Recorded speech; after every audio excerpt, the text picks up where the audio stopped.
Sir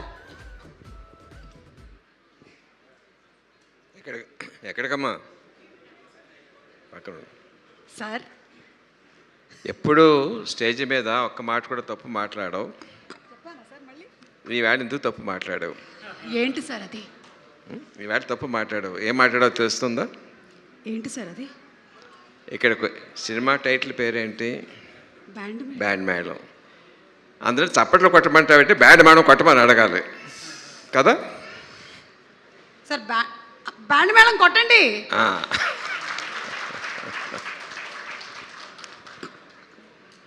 మామూలుగా musical instruments వాయించాలంటే guitar ఒకటి వాయించుకోవచ్చు, తబలా ఒకటి వాయించుకోవచ్చు, లేకపోతే హార్మోనియం వాయించుకోవచ్చు, ఫ్లూట్ వాయించుకోవచ్చు. బట్ 10 మంది వాయించాలంటే వాళ్ళందరి మధ్యన కోఆపరేషన్ కొహెషన్ ఉండాలి. దానికి ఒక కండక్టర్ ఉండాలి. అది ఎంతమంది ఉంటారు? మహా ఉంటే 10 మంది ఉంటారు, 15 మంది ఉంటారు. బట్ ఈ సినిమా అనే బ్యాండ్ మేడం కరెక్ట్గా వాయించాలంటే ఎంతోమంది ఆర్టిస్టులు, డైరెక్టర్లు, వాళ్ళ స్టాఫ్, ప్రొడ్యూసర్ వాళ్ళ స్టాఫ్, టెక్నీషియన్స్ 100-200 మంది ఉంటారు. ఇంతమందితో కరెక్ట్గా వాయించాలంటే that all depends on the one and only one person, Kona Venkat garu. ఎవరినైనా మన సాయం అడిగితే మనిషి తాలూకు మనస్తత్వం ఎలా ఉంటుందంటే, వీడు మనకి ఇద్దరికి ఏమైనా సాయం చేశాడా, చేస్తే మళ్ళీ మనం ఎంత అడగవచ్చు వీడి దగ్గర అన్న మెంటాలిటీ సహజం. అది తప్పేం కాదు, మానవ సహజం. But one and only person Venkata గారిని ఏదైనా సాయం అడిగితే ఇంతే అడిగారు, ఇంతకన్నా ఎక్కువ చేయడానికి వీలుంటుందా అని ఆలోచిస్తారు తప్ప వీడి దగ్గరించి మళ్ళీ మనం ఏం పొందుదామని చెప్పి ఆలోచించే మనిషిని ఆ తత్వం ఇలా చూడలేదు వెంకట గారు. ఎర్ ట్రూ ఫ్రెండ్ అండి, ఎర్ ఫ్రెండ్ ఇన్ డీట్. సో అట్లాంటి మంచి మనిషి తాలూకు ఆధ్వర్యంలో చాలా బాగా వచ్చి ఉంటుంది. అందరూ చాలా వాళ్ళ పనులు చాలా బాగా చేస్తూ ఉంటారని నా పరిపూర్ణ నమ్మకం ఉంది. I wish all the best for each and every technician and artist in the movie. All the best. God bless you. ఈ బ్యాండ్ మేళం సినిమా మార్చి 26 నుంచి అలా మోగుతూనే ఉండాలి. చూసిన ప్రతివాడి గుండెల్లో, ప్రతి ప్రేక్షకుడి గుండెల్లో మోగుతూనే ఉండాలి. అందరి టెక్నీషియన్స్కి, అందరి ఆర్టిస్ట్కి చాలా మంచి విజయం చేకూర్చాలి. God bless you. సార్ ఒక చిన్న ప్రశ్న సార్. అంటే ఈ స్కూల్కి సంబంధించినటువంటి కథ, అమ్మాయి ఏమో బాగా చదువుకుంటుంది, అబ్బాయికి ఏమో అంతగా చదువు అవ్వలేదు. అంటే మన యాదగిరి రాజమ్మ సంగతి చెప్తున్నాను. మీ స్కూల్ డేస్లో మీరు మెరిట్ స్టూడెంటా సార్? అంటే మెరిట్ స్టూడెంట్తో పోల్చుకుంటే తక్కువ, తక్కువ వాళ్ళతో పోలిస్తే మెరిట్ స్టూడెంట్ని. Same sir. ఓకే. మరి నేను ఎన్నో ప్రశ్న అడగవచ్చా సార్? నేను ఎన్నో ప్రశ్న అడగవచ్చా? అడగండి సార్. ఇందాక అడిగి ఆ అబ్బాయి చాలా మంది ట్రై చేస్తే ఎవరికి పడలేదని చెప్పాను, ఎవరు పడలేదు అని చెప్పాను కదా. నువ్వు ఎంతమంది అబ్బాయిలు హార్ట్ బ్రేక్ చేసావు? Long ago. ఏమో సార్, యాక్చువల్లీ ఆ నేలలో చెప్పే ఎవరికి అర్థం కాదు. టెలిఫోన్ డైరెక్టరీ అంత లిస్ట్ ఉంది సార్. ఫర్ చేంజ్ నిజం చెప్పావమ్మా. God bless you. Thank you sir. Thank you so much. And thank you so much Vijayendra Prasad garu. ఈరోజు మీరు ఈ ఈవెంట్కి రావడం, it is really a privilege. పజూరి బ్రదర్స్, సో వివి వినాయక్ గారు, ఖైదీ నంబర్ 150, అలాగే అదుర్సు లాంటి కామెడీలు. ఈ డైలాగ్ మాత్రం మీదే. ఏది అమ్మతోడు మీదే. అన్నీనే. Thank you. అందరికీ నమస్కారం. విజేంద్ర ప్రసాద్ గారికి మా అందరికీ ఒక గురువులాగా ఆయన నమస్కారం. ఈ ఫంక్షన్కి వచ్చి అందరినీ, ముఖ్యంగా బోస్ గారిని, చంద్రబోస్ గారిని చూస్తుంటే చందమామ, నల్లటి చందమామ మీరు.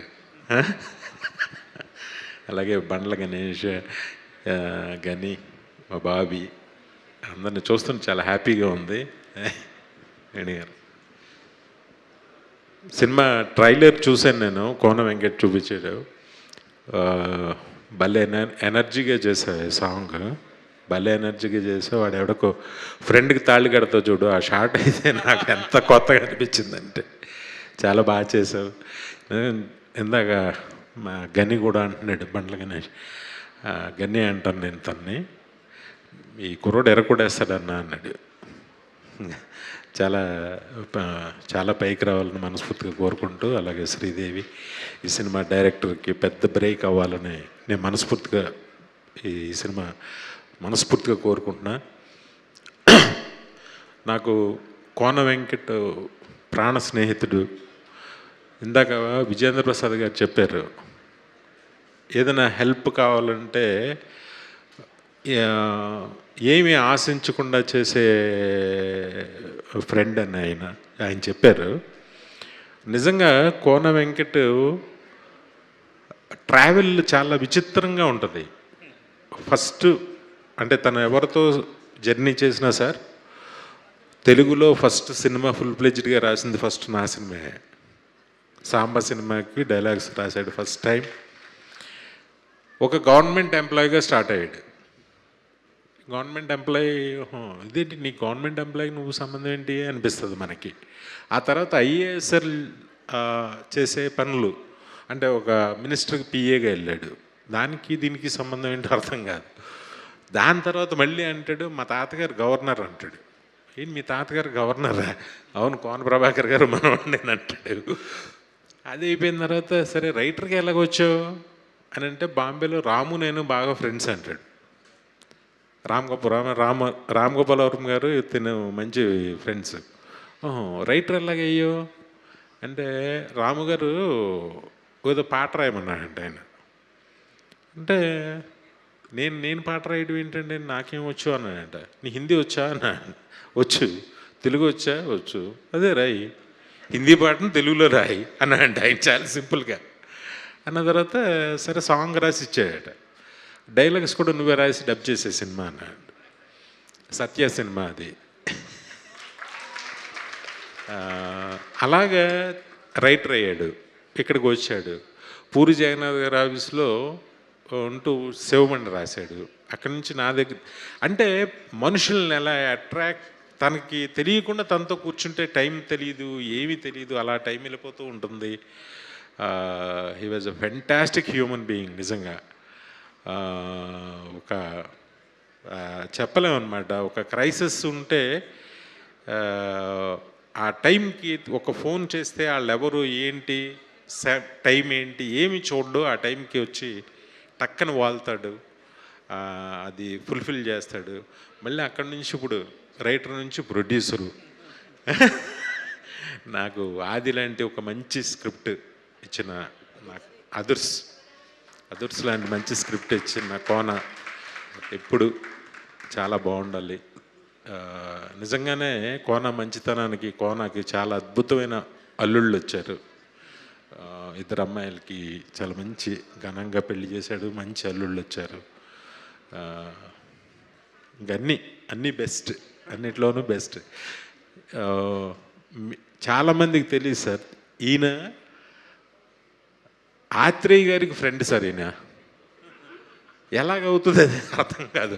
అప్పటికి సినిమాకి ఈయనకి పరిచయమే లేదు, సంబంధమే లేదు. ఎవరన్నా మీడియా పీపుల్ అదే ఇంటర్వ్యూ తీసుకుంటే ఆయనతో 2 hours వస్తుంది అది వాళ్ళిద్దరి స్నేహం గురించి. ఆత్రేయ అవును బోస్ గారు, ఆచార్య ఆత్రేయ గారికి